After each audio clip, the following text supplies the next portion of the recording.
Bienaventurados aquellos que tienen hambre y sed de justicia.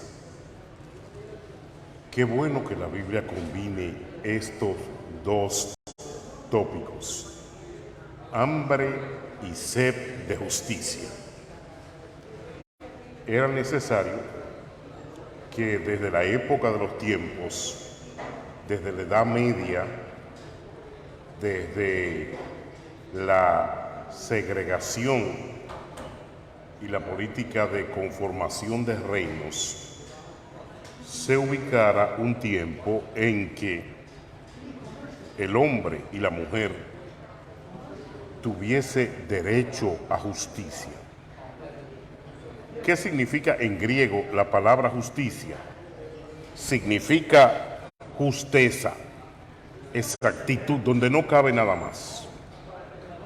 La raíz griega de justicia, justice, es donde no cabe nada más. En el estándar humano, la raíz de la justicia es conocida como el derecho que tiene toda mujer y todo hombre de que se le juzgue con determinados recursos. Usted no puede ser juzgado por rumores, usted no puede ser juzgado por acuerdo político, usted no puede ser juzgado por componendas, usted no puede ser juzgado por un vil quebrantamiento de la ley o por gusto de grupos determinados. Qué bueno que en los Estados Unidos nosotros aquí nos apegamos a una justicia normativa, nos apegamos a una justicia verdadera. Qué bueno que este país defiende el término justicia y lo representa como debe ser, con el derecho de cada una de las personas involucradas en cualquier tipo de alegato legal que se tenga que desarrollar. Qué bueno que la palabra incluye, vuelvo y repito, nuestra perorata de este día: bienaventurados los que tienen hambre y sed de justicia. ¿Por qué Dios fue tan específico en la Biblia al señalar que eran bienaventurados aquellos que tienen hambre y sed de justicia? Hambre y sed de justicia.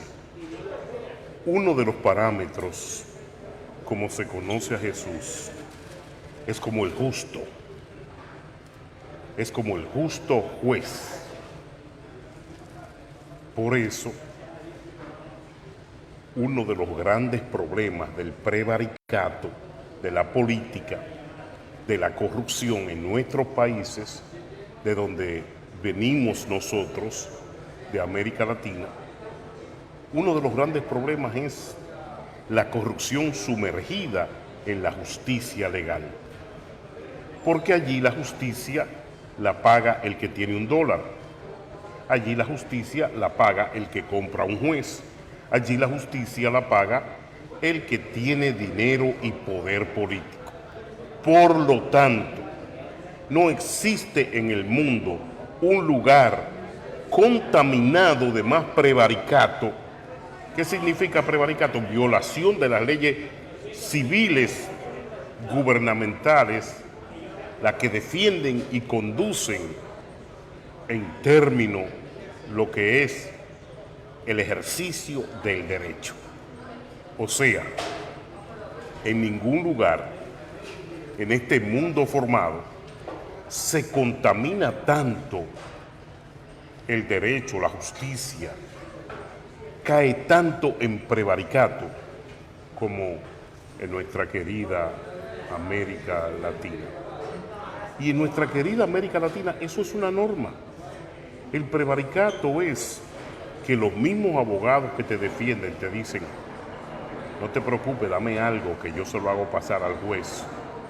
Dame algo que yo le llego en unos cuantos días al fiscal.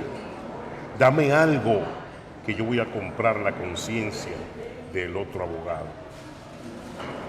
Y así se la pasa esa cadena de corrupción, esa cadena de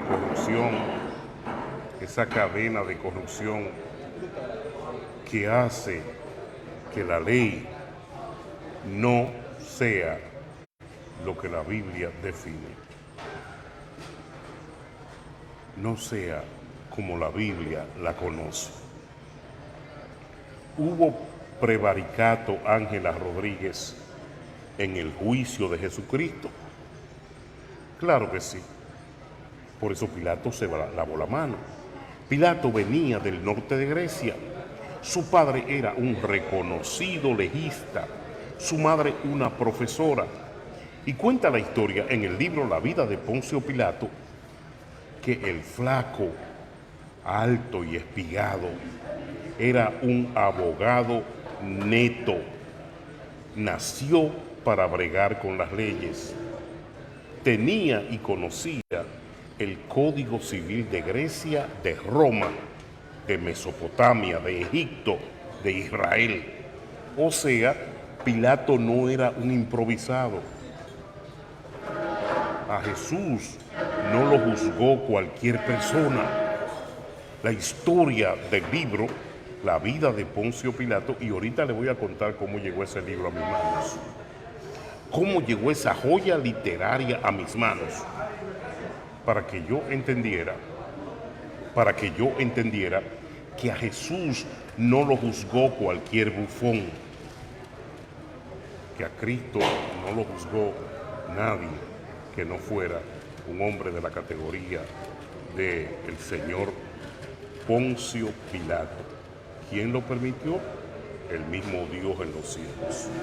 Porque era que Poncio Pilato no estaba puntualizado para llegar a ningún otro lado o para mover ninguna otra coordenada que no fuera el estar listo para un día juzgar a nuestro Señor Jesucristo.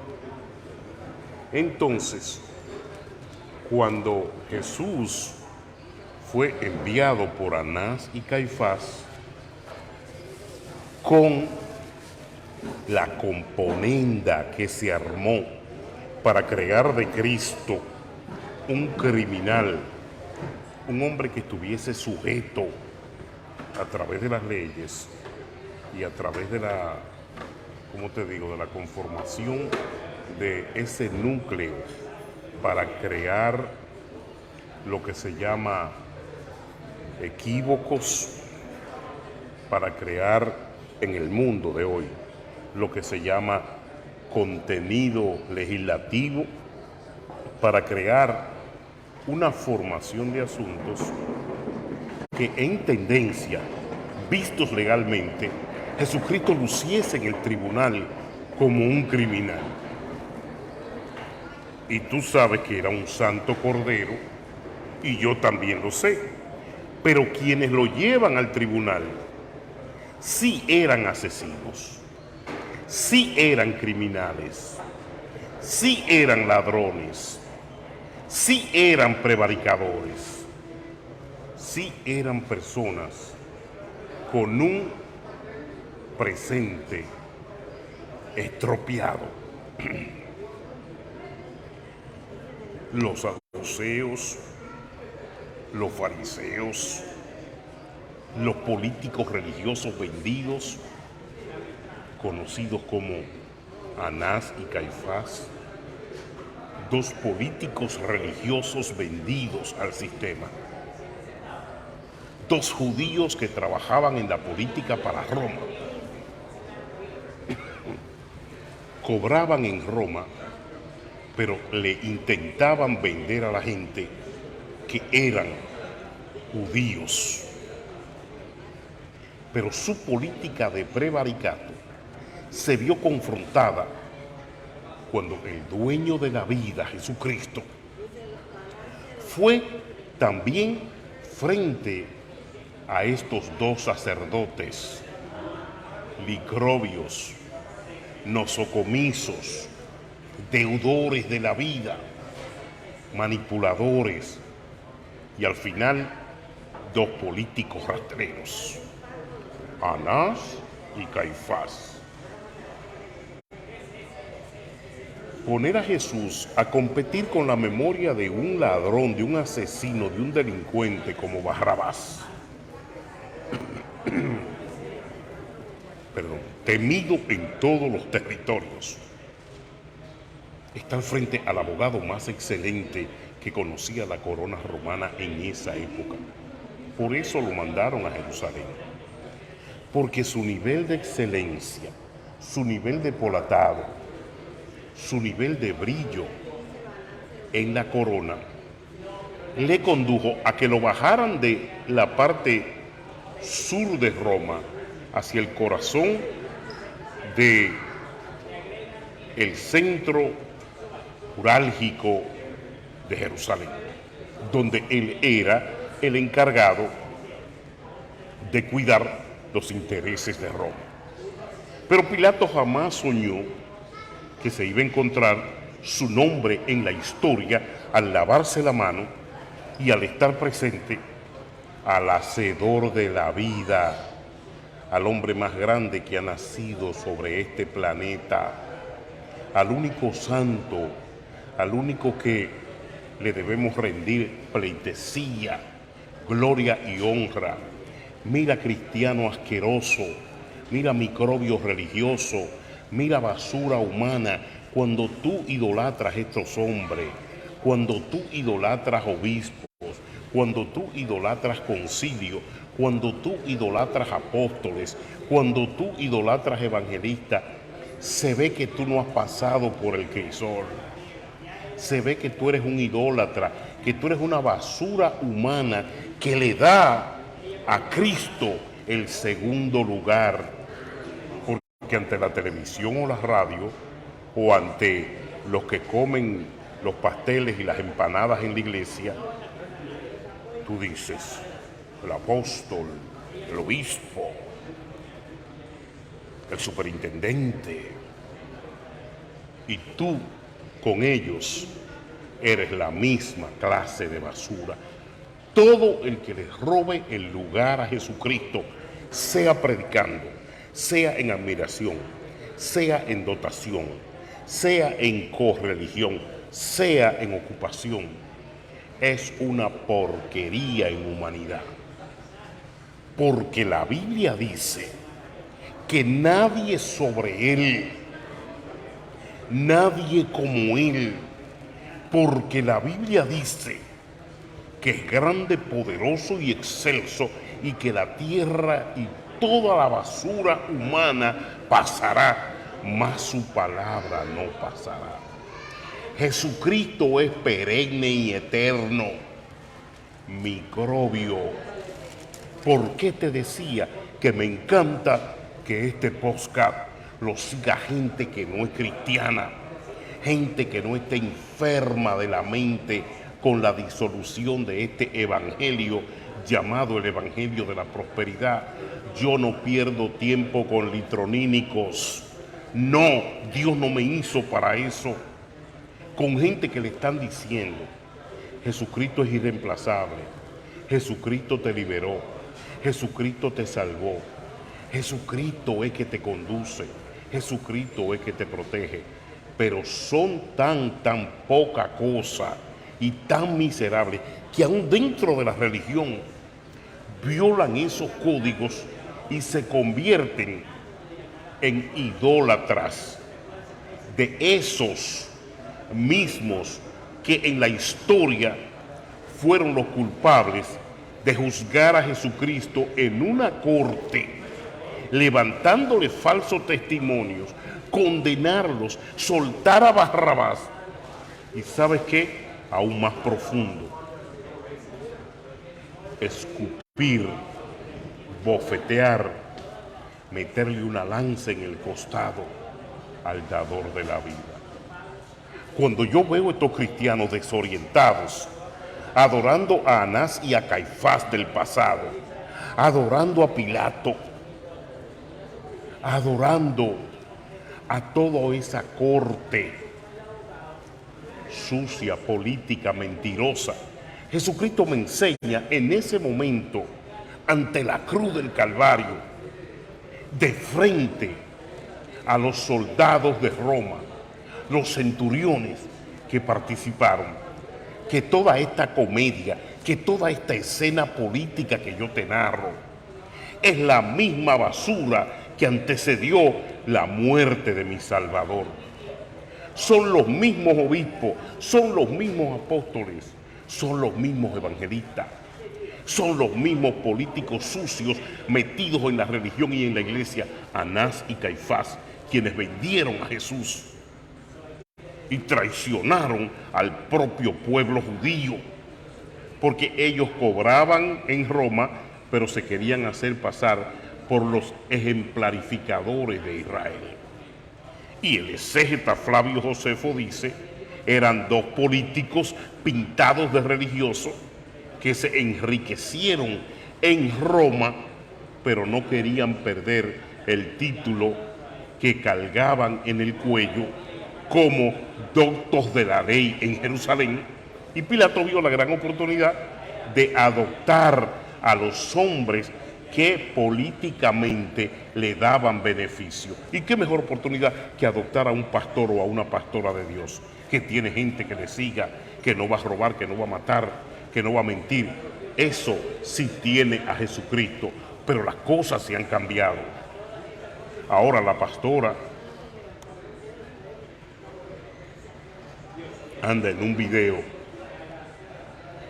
XXX sexual en todas las páginas, la gente burlándose del evangelio. Gente que ha visto ese video dice, hay pocas prostitutas en el mundo que hagan lo que esta mujer hace. Y esa mujer, hasta el último momento que el gobierno de Danilo fue derrocado, esa mujer estuvo fungiendo como pastor en una iglesia. Pero mira lo que le pasó. Cuando se mete con los políticos de Danilo, con los militares corruptos, y se pone a tener sexo con toda esa gente, ahora el diablo la avergüenza. Ahora están apareciendo los videos. ¿Tú me estás entendiendo? Que son una vergüenza para una mujer que diga que habla de Cristo, que una mujer que diga que es cristiana.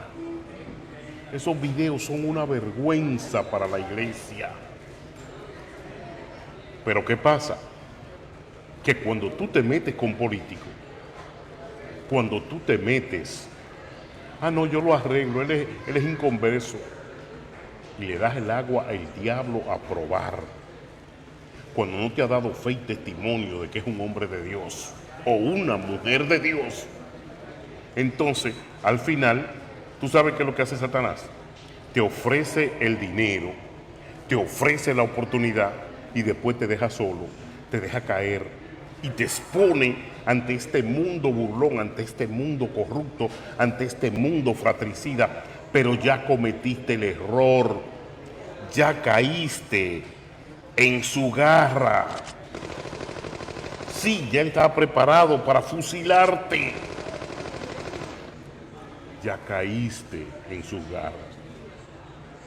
Por eso cuando robas, por eso cuando falsificas, por eso cuando mientes, por eso cuando traicionas, aún en los aviones estás incómodo, aún en los aviones te tiemblan las piernas, porque tú sabes que la zapata de lo que has creado aquí en la tierra no es doctativa, no es confiable, no es verdadera, no es cristianizante.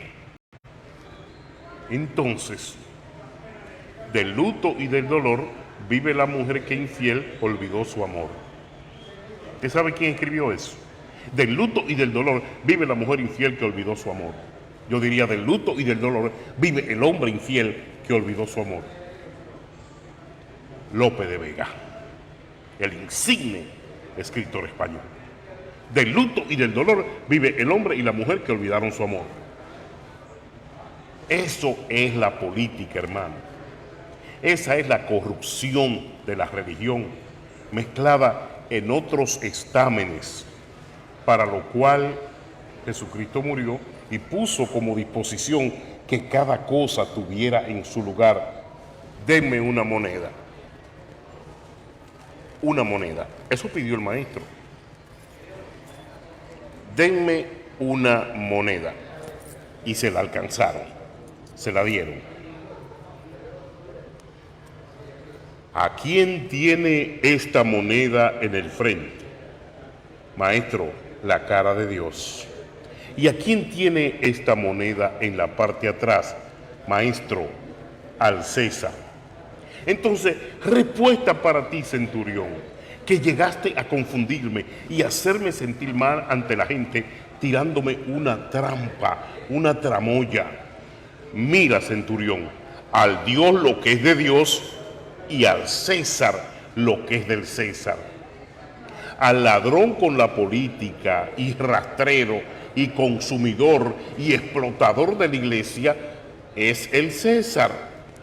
A Dios la pulcritud, la sanidad, el cuidado de la doctrina, el cuidado de los hermanos, no quererle quitar su casita, no quererle quitar su anillo de matrimonio, no quererle que te ofrende la renta para después dejarlo en la calle y ni siquiera verlo, o que lo lleven al charte con los niños.